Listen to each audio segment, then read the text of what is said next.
To quote a great philosopher, you can do it if you put your back into it. Hi, I'm Mac, and Bo this is Burnham. hi, this is Mac and Kristen. Welcome back to Pretend, which is it's pretty much the last episode of 2022 of the M&K Productions Podcast. Yeah, depending And on it's how I have to edit this, this could either be released before 2023 or after. Huh? it'll be a year, but essentially this is the last one canonically we're recording in. It could be In the released year before. of the recording process. Yes, but Kristen, it has been a very tumultuous year, and not like for good or bad. I mean, good or bad, but I think personally, I think this year has been a very good year, at least for me. I don't know about you. I can't It speak for was you. a good year for myself too. It Yeah. was, Oh, yes, it is because you are going to be wedded at this time next year. yeah, yeah, definitely. Like it'll be like my first Christmas with my Husband. husband, and yeah, it'll be a good time. It'll be a good time. 2023. Looking forward to it. Not just But that, but of course, good movies. But lots of the good things to like look forward to. yeah, I can't wait for our top 10 or worst and best episodes. Those are going to be interesting. Yeah, But I'm this still year, curating my list. How about you? Sorry. I'm just working on the worst list because at the time of this recording, I will be seeing Avatar on the 31st of December. So that's when I'll start my best list because maybe this isn't the best list. I don't know. And at this time today, I saw Babylon.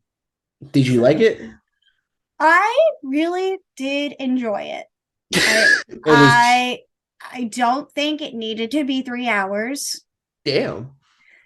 But don't get me wrong, I was fully captivated the entire time. Like my eyes couldn't take off the screen. Like there are so many great moments in Babylon. This is my quick summary of Babylon. It's great, good moments, and y'all gotta watch the scene with Margot Robbie and Eric Roberts with the rattlesnake scene. So funny and ridiculous. And the onset of like when Margot Robbie is filming her first like talkie, because it goes into stuff of like silent films and talkies, Mm-hmm. and it just shows the process of making a talkie and having a quiet set. It's hilarious. It's so funny. It's so good. Brad Pitt is phenomenal. But Besides that, this also has been a very interesting year for Pinocchio. yeah, because which we're going to talk about today. The last and third adaptation of Pinocchio coming after the father. When are you gonna let me go on my own? And following the disastrous Disney live action version, we're going to be talking about Guillermo del Toro's Pinocchio, which surprisingly was the best one because why the hell wouldn't it be? But before that, we'll be getting into some news and stuff like that. And then we'll be going over the M&K upfront. And maybe I'll give a little box office report because Avatar is making some ground on the box office, but we will talk about that later. But without further ado, let's jump right into the news, shall we? This is CNN. All right, so the news for this episode. So I will go first. So a report by ScreenRant.com, that's where I get all my news from. A report states that 2022's box office is way better than 2021's, but way worse than 2019. So obviously this is saying signs that post of virus of unknown origins, the box office is looking really, really good this year, particularly from a couple of films that are in the top 10 highest grossing films list, which I'll name off. But we all know that Top Gun Maverick is number one this year for highest grossing films of all, like this year. Am I wrong or am I not wrong? I love Top Gun Maverick. It was like the number one movie. That is if we're going to consider Avatar Way of Water as number one. We will let me pull up the list real quick of the top grossing movies as of this recording for this year. So, number one is Top Gun Maverick with $1.4 billion. Number two is Avatar 2, 1.1. Jurassic World Dominion is 1 billion. Doctor Strange Multiverse of Madness is 955.7 million. Minions is number five with 939.4 million. Black Panther 2, number six with $806.8 million. The Batman is 770.8 million. Thor: Love and Thunder 760.9 million. The Battle of Lake Chenegan, it's a Chinese war film. It has grossed 626.7 or 626.5 million. And then Moon Man, which is a Chinese science fiction film, is $460.2 million. I But am not familiar with that movie. me neither. But yeah, Kristen, do you agree with the report that this year has been a very bigger change, because a lot of new bigger movies came out this year? Because what was last year's summer? It was Black Widow, Fast and Furious X, or no, 9, which people saw, but it wasn't that good. Yeah. And the box office didn't really pick up to like the fall, because that's when Spider-Man came out. But Yeah, pretty much. So we definitely had a better year, I will say that. Not in terms of like films, but in terms of what people were wanting to spend their money and what to go see. Like, it made sense then to say, since Top Gun was one of the biggest films of the year, just to wait for the perfect time to release it. And it's the number one film right now. It was a good year. But yeah, I could understand why it's not as strong of a year as 2019. We're just hitting that bounce back. Yeah, we're slowly going into the year. We're slowly coming back, because next year is shaping up to be an even bigger year for films. Yeah, I think we're gonna have a stronger year next year, because we have so many movies that are coming out next year. Like, I was looking at the roster, and it's like kind of nuts what it's coming out like either back to back to back to back to back. Like, every week is getting a bigger and better movie that's going to come out next year. I love it. I can't not to wait. But Kristen, what is your news? All right. So y'all know we love the Nick Cage here. So for Christmas, actually, shout out to my sister. I actually got a book called The Age of Cage. Can't wait to read it. But in this report, according to Deadline, Nicolas Cage wants to star in a musical. So, I did see that. I saw that. In this interview he did with Empire, he said, "I haven't done a musical yet. I like to try that. I'm not much of a singer. I sing okay in Wild at Heart, but I have since blown my voice out singing Purple Rain incorrectly in karaoke bars." And as far as a musical, Cage would like to participate in what he said, "I think I'd make a great Pontius Pilate and Jesus Christ Superstar." Make it happen. Put him in something. If we did a remake of Rent, I want him in it. I just want to see him go full out. I don't care what the role is. I just want him to sing his heart out, and I'm just going to be like... He's primed for a big year next year, too, because he's doing the Dracula movie. I'm so excited for Renfield. Like, it is one of my top anticipated movies for next year, not just because of Nicolas Cage, but it is also Chris McKay. Yep. And I just love Chris McKay, too. But I'm all for the Nicolas Cage Renaissance, because you know how much I love Unbearable Weight of Massive Talent. Yeah, it's one of my favorites for this year. I'm going to make that clear. It's in the top 5, but we'll say that. I think it's probably going to be in my top 10 for sure, but I'm still figuring that out. Same. I'm still catching up on some last minute movies. But my news report, my second and last one. Kristen, do you remember the Eternals? Oh no, how could I forget the Eternals? Well, not only is there going to be there's rumors that there's development of a sequel, because everyone will love the Eternals, right? Yeah. But the movie may have lasting effects in the MCU, because reports have come in that the plot line for the Captain America and the New World Order movie, apparently it will center around the dead Celestial, which is stuck in the ground from Eternals being an adamantium dumping port. If you remember the Eternals, the big plot point was that they're trying to stop the birth of the Eternal, and at the end of the fight, there's this big ass head in hand just popping out of the atmosphere, like you could see it from the sky, and no one has mentioned it. So it's like, hey, this is big ass like head and cloud in Eternals. I have no words. But honestly, that image though, that's a pretty cool wallpaper. Don't you agree? Why not? you not give a shit. You don't care. Especially not Eternals. At least if it doesn't involve Harry Styles, then I'm not gonna care. Listen, but are you excited for the new Captain America movie? I am excited for that. I will watch that. But Will you I'm want just them to like, see the adamantium dome with the big? Because look at this picture. Hold on, I'm gonna share the screen with you on the Zoom. okay, share it because I can't see nothing. Oh, host disabled participant screen sharing. Oh, just tell me what the image is. It's the image in the movie. Remember when they stopped the Eternal from your birth? It's just his hand looking up and then his head coming up. Oh God. Yeah. Like that thing is just out in the ocean and no one has noticed it. That is like visible on satellite. Why hasn't it been brought up? I don't know why. And it's And like we've gone through literally how many MCU movies right now? we're on She-Hulk and we've done Doctor Strange's Thor. They're like, huh? Why is there a head and a hand in the ocean? Because Thor came back to Earth. That's just like so questionable.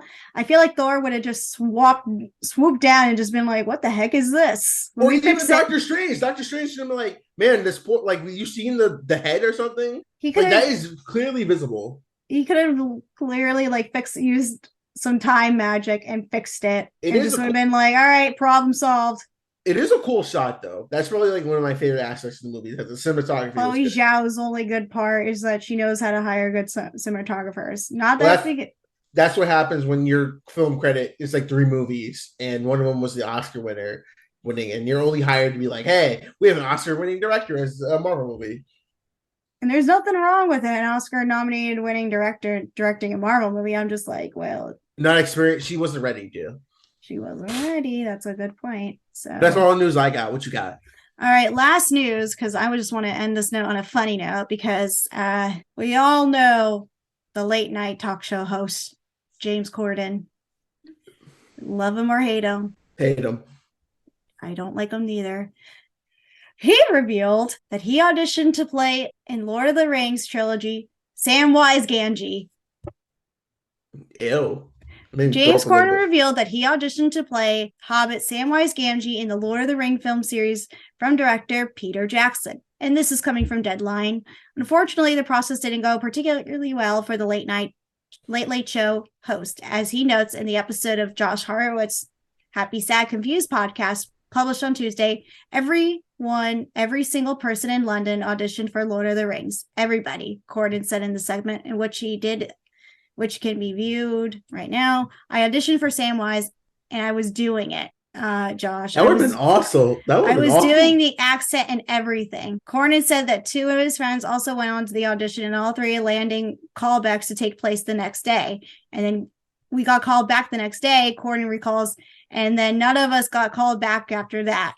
The actor landing the role of Samwise is the best friend sidekick of Elijah Wood's heroic hobbit, Frodo Baggins, was of course none other than Oscar nominee Sean Astin. But even then, James Corden missed out on his chance to visit the Middle Earth and can admit he does very much enjoy the epic fantasy films based on the book series by R.R.R. Tolkien. So imagine James Corden as Samwise Gamgee. That would have been awful. No one would have watched that. He is not beloved at all right now. Has he ever been?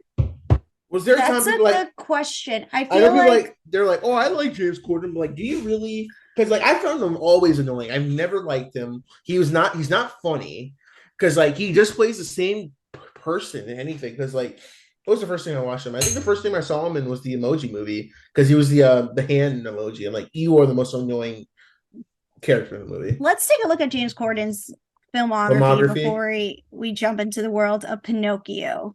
So, and I only know this because I'm only bringing it up because James Corden has a show on Amazon right now. I think it's called Mammals. Yeah, that's what it's called. The only thing that anyone knows him for is the carpool karaoke. He's been in Cinderella, Peter Rabbit, both Peter Rabbit films, The Prom. Oh, he was Peter. Yeah, that's right. The Trolls World Tour, and then the first Trolls film. Cats, can't forget Cats. Oh, yeah, that's right. Another animated film called Smallfoot. I remember that. Ocean's 8, the Emoji Movie, which you had mentioned. Lady in the Van.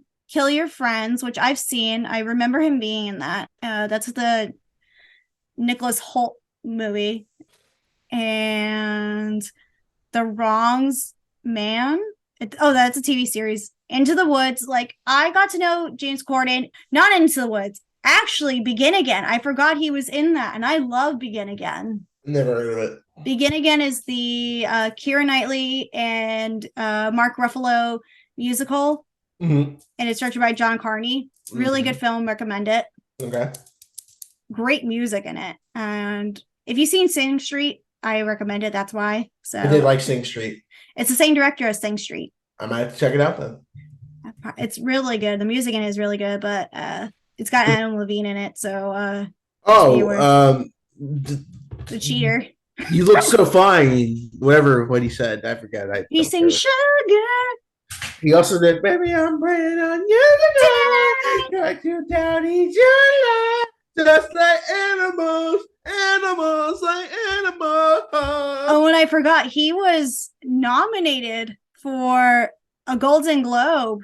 Oh, God. Or no, he wasn't nominated for a Golden Globe. One of the movies he was in called One Chance was nominated for a Golden Globe. But he was in the movie One Chance. I think it was about an opera singer. That's why. And yeah, it's about an opera singer. But those are James Corden's credits, and nothing really stands out except going back to 2013. But then most people, I guess, getting to know him of Into the Woods, since that was a bigger profile film, since he was playing Emily Blunt's, husband in the film. Did you like Into the Woods? Did you see that? I do not think so, no. That's the Disney live action movie of the musical. And it had Chris Pine and, like I said, Emily Blunt. It was like all the musicals coming together, but I don't really remember being in it. I remember him being in it, but like I just don't remember his performance. I was like, oh yeah, no, James Corden. And then I was like, oh, he's gonna host a late show. Okay, good for you. And then now he's all over the place. I used to like the carpool karaoke stuff, and then it got old. Because I thought it was cool. You get to sing in the car with like your favorite musician. And then I was like, all right, this is getting old. So, but yeah, no, James Corden in Lord of the Rings, that would have been terrible. Yeah, I don't agree to this. I can't even picture him in the series at all. It would just look awkward. So thank goodness Sean Astin was in the film. So anyways, those are our wrap-up news stories for the end of the year. What was your favorite piece of news story that we covered? Are you asking me? Yeah. Oh, I don't know. We've covered so much stuff, I guess. I can't think. Oh, maybe when we announced the Barbie movie. The Barbie movie? Okay. Yeah. Mine would have to be when I gave you the roadmap of the train wreck of the Olivia Wilde scandal. Okay, yeah, that's my favorite. And Jason Sudeikis and Harry Styles. And I can now report they have since broken up. Harry Styles and Olivia Wilde are no longer together. Good. Literally old enough to be his sister. It's true. So, yep. Harry Styles is a single man going into 2023. But that Hopefully it was worth it, Olivia. Yep. Your movie didn't succeed in the way that you wanted. And your reputation is ruined, pretty much. To a degree, yeah. Well, no one's going to want to work with her. Well, never mind. People will work with them, but not like a lot of big name people. If her behavior was like this on set. Yeah. Just don't have her fall in love with any more co-stars. Maybe she'll get with Shia LaBeouf. God. Then that would affect Mia Goth and Shia's baby. Oh, yeah. All right, let's just hope nothing bad happens now with Olivia. Just get your priorities together, girl. All right, that's our news now for 2022 as we wrap it up and as we head into this new year. What is your memorable piece of news that we discussed? Either that maybe we didn't talk about, but what is your favorite movie news that you heard about this year? It could have been a film that was canceled, a new movie that was coming out, somebody acting in a new project. I don't know. Let us know in the comments or just send it over to us if you want to message us. But for now, let's jump into the world of Guillermo del Toro's Pinocchio. From my many wanderings on this earth, I had so much to say about imperfect fathers and imperfect sons, and about loss and love. I've learned that there are old spirits who rarely involve themselves in the human world, but on occasion, they do. I want to tell you a story. It's a story you may think you know, but you don't. A story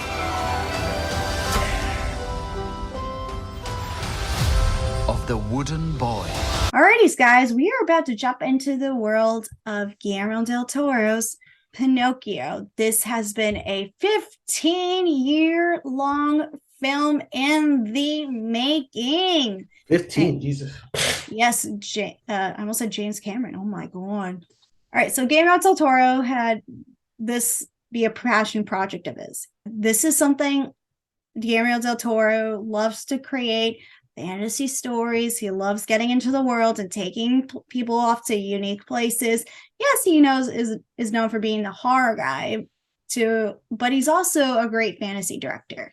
So Netflix and him teamed up for this project of Pinocchio, and it did have a limited release out in theaters, but now it is available on Netflix. It's been available on Netflix for, I think it was available December 9th. It was released on... The movie was released in a limited release. On November 9th, 2022. And then it was available on Netflix a month later, December 9th. December 9th, yep. And it stars Ewan McGregor, David Bradley, Bern Gorman, Ron Perlman, John Turturro, Finn Wolfhard, Kate Blanchett, Tim Blake Nelson, Christopher Waltz, Tilda Swinton, and Tom Kenny, who is better known as SpongeBob. Yeah, so all these people are in this magical world of Guillermo del Toro's Pinocchio, and I must say, this is the best adaptation ever of Pinocchio. Hey, you're right, actually. And I loved it. I cried my eyes out. Like, Guillermo del Toro has never made me cry before, and this is the film that made me cry. So before I show my love for this film, Mac, what are your quick thoughts? It was much better considering all the Pinocchio movies we've had this year. I don't know what the hell. Why is every few years we have like 18 Pinocchio films? Like, does Disney not have the right to the IP, or is it open? Is it public domain? It might be public domain. I'm not 100% sure, but I guess this is a different version of, I guess, Pinocchio, because it's loosely based on the 1883 Italian novel The Adventures of Pinocchio by Carlo Collodi. Mm-hmm. So I don't know if this is the same one as Pinocchio's Disney. What I liked about this one is that it actually was animated, because the live action stuff, Disney proved how that was shit. But seeing the stop motion and knowing that Guillermo del Toro does a good job of it. Okay, wait, I'm going to interrupt you. I guess it must be public domain because it is based on the same Disney one. Okay, I was going to say, like, it has to. It's the same characters and everything, but this was probably better. Because, I don't know, the story of Pinocchio, that's right up Guillermo del Toro's alley, if you think about it. It just has great themes and what he wanted to show in Pinocchio. And I think he proved that to be very, very well, since Pinocchio is very wild and animated itself for its story while addressing like its important themes of the film. Mm-hmm. Like, there's like these blue fairies, and in the film there's a monkey, there's like all sorts of talking animals and creatures, so this is like right up his alley of like the idea of like a Pan's, like almost like a labyrinth kind of way, but this is more of a family tale, but much more mature. I would say so, yeah. I think this is the most mature, let alone film outside of Disney any studio has released, to be speaking, because I can't even think of another film where a film like even Pixar explored very mature themes when it was focused on not just adults but children as well. Because, not to be fair, there are adult animated movies, but this one is a family tale. It feels like it. And it has all those moments, because one thing that the film focuses on, it's like the different types of fatherhood and what it means to be a father and what it means to be a child. And there's different, I noticed this, different parental figures in the film, and some are dangerous than others. Mm-hmm. If you can understand what I'm saying by that. It feels more unique than the others. It does feel more unique in the way, like, how dark it can be, because, you know, Pinocchio at its heart, it is a Grimsley tale. It is pretty dark. Yeah, because it explores the theme of death. Yes, because literally there's a character named Death in the movie. Yeah, and Pinocchio's character dies over and over and over and over again. It's like Groundhog Day. He's almost like a cat with 9 lives. That's a way to see it. But then eventually he runs out, and then it's like, well, can't bring you back. This is shit. But can we just talk about the fact that Tom Kenny played Mussolini? Yeah, that was interesting. That was so weird. Like I was not expecting Mussolini to show up in a film at all. I'm like, what the hell? I'm like, is this SpongeBob? Just imagine it starts, the minute it comes out of Mussolini's mouth is die. He's like, hey, Pinocchio, you want to go to the Krusty Krab or go to prison? What I liked a lot about it was that the casting felt better than the Disney one, because I love Ewan McGregor as Cricket. He was way better than I love Ewan McGregor. Levitt. Oh yeah, but Ewan McGregor, he gives it 100% with every year, and I loved it. And even Gregory Mann as Pinocchio, he did a good job with. I must say, Ewan McGregor sings in this film, and it is 10 times better than the singing he did in Beauty and the Beast. Because I could not stand his singing in Beauty and the Beast. Listen, his best Disney movie was Winnie the Pooh. Okay, to be fair, that's a good one.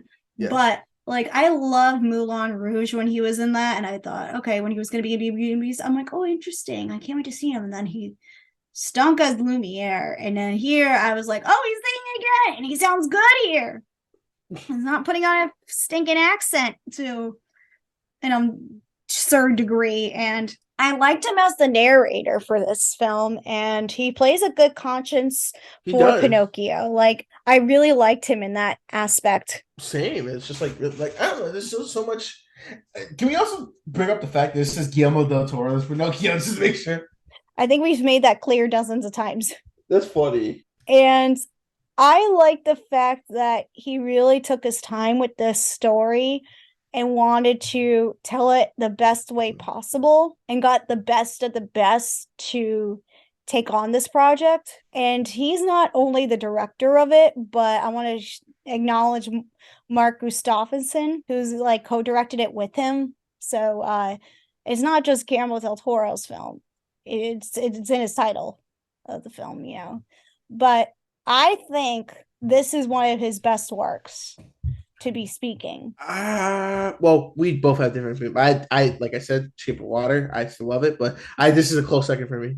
Yeah, I love this just as much as I think I love this more than Nightmare Alley, because I loved Nightmare Alley. I thought that was great. No, what did you think of the young Pinocchio? Good. He was much better than the kid that we had in the much Disney bearable one. than the other kid. Oh my gosh. But I must say, I think this is how the Pinocchio character is. I come to acknowledge that Pinocchio has just always been an obnoxious kid. Yeah, because he's just a kid at heart. Yeah, he's just a kid at heart, and he's learning to be a kid. And he's just so surprised and just loved. And I was like, okay, that's just a character. That's the way it is.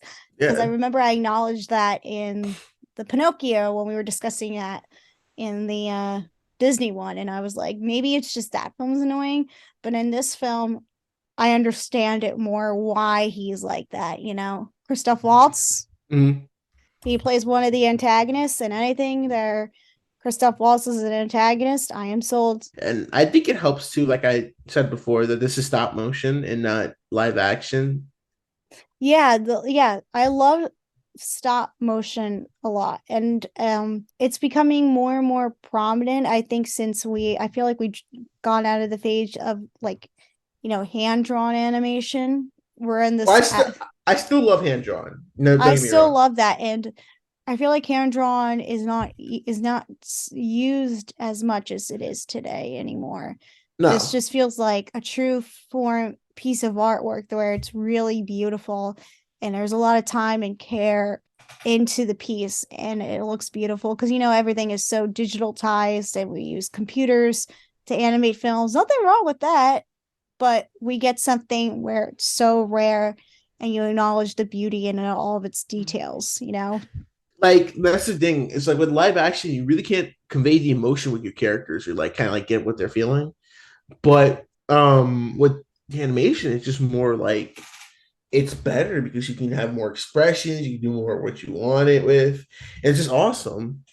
And I didn't realize it, but Kate Blanchett was the monkey in the movie. Oh my gosh. As how you say it's Spazzatura? You're asking the wrong person. Spazzatura is a monkey to Christoph Waltz character in the film. Like, do you imagine Kate Blanchett playing a monkey? No. Like she's very like the voice of a monkey. Like, I can't even imagine. You know what I got vibes with this Pinocchio movie? What? Don't ask me why, but I gave me vibes of Alita Battle Angel. I have to ask why. Because I don't know, I feel like some of the themes are the same with Alita. Okay. It doesn't help that Christoph Waltz is the dad in Alita too. Oh, well, Christoph Waltz was the villain in. I like Alita Battle Angel. I just remember the Swan song. It's a good movie. Like, it needs some respect, please. Yeah, I respect it. Don't worry. But I liked this more than out of all the Pinocchios we have seen. It is very touching. It has a lot of heart, Mm-hmm. and it made me cry. I liked the themes that it expresses. It brings a lot of life, but I cannot watch this movie again because it just made me feel depressed after. Oh, we thought it was a very inspiring movie. I could see how it is inspiring me. I just felt sad after. Like, I watched this. This is the second time I've watched it, and I was saying to myself, well, I watched it the first time and I really cried, and then I cried the second time watching it.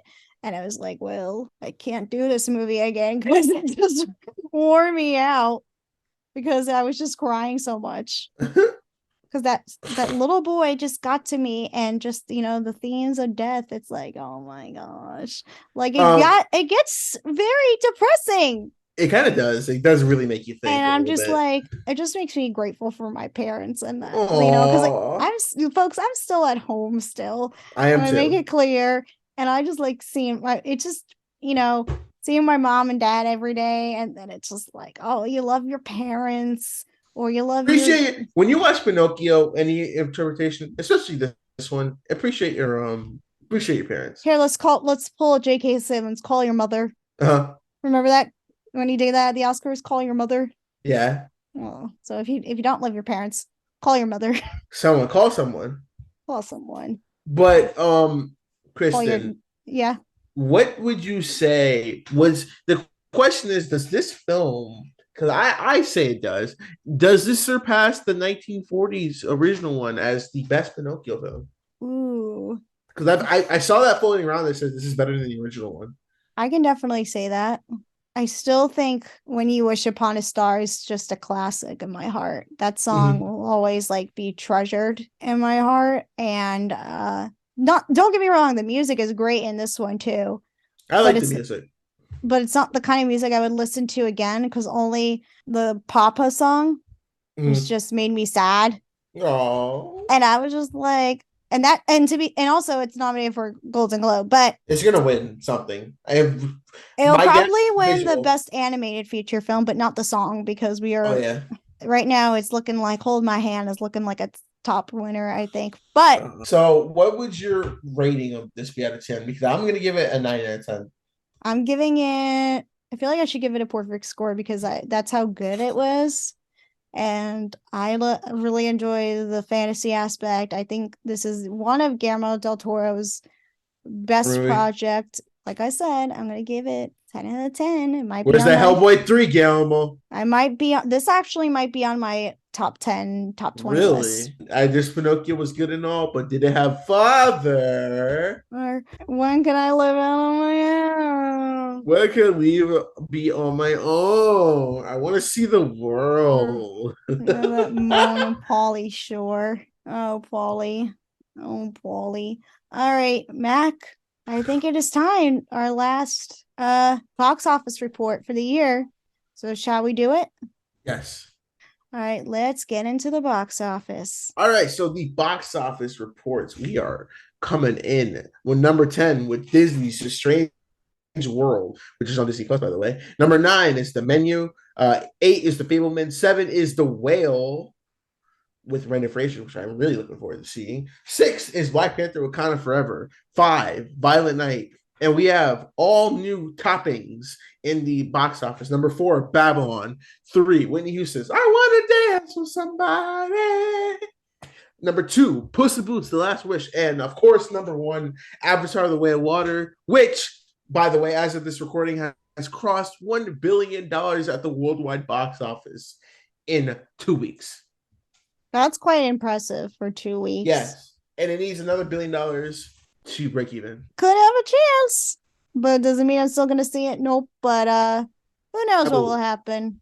So we might get that Avatar 3. Or 4, 5, and 6. Oh Lord. That is all from us in the box office report. And now this time next year, we're gonna be recording. I think it's best for us to do our worst of the films. Our worst of the films first. Get the worst out of the way before we move on to the best. That's the list I'm working on now. That'll be done. Yep. So next episode is our worst films of 2022. So we didn't get to do it last year, but we're going to do it this year. Yeah. So be on the lookout for that. Have a great new year and a happy new year from Mac and I. And to anybody who came on the show in the year of 2022. Thank you.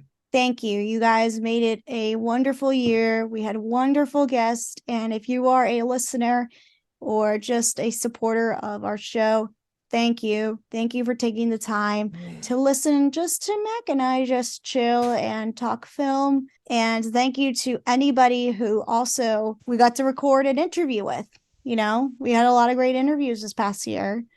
And we hope to bring you all more next year. And more fun, more shenanigans, and just good old fun times with Kristen and Mac. Yes. And all we can say for now is subscribe to the YouTube channel, follow us on Twitter and Instagram, and if you want to, send us an email. But for now, as we wrap up 2022, Mac and I would like to say thank you. Thank you. And we will see you all next time. Bye. Bye.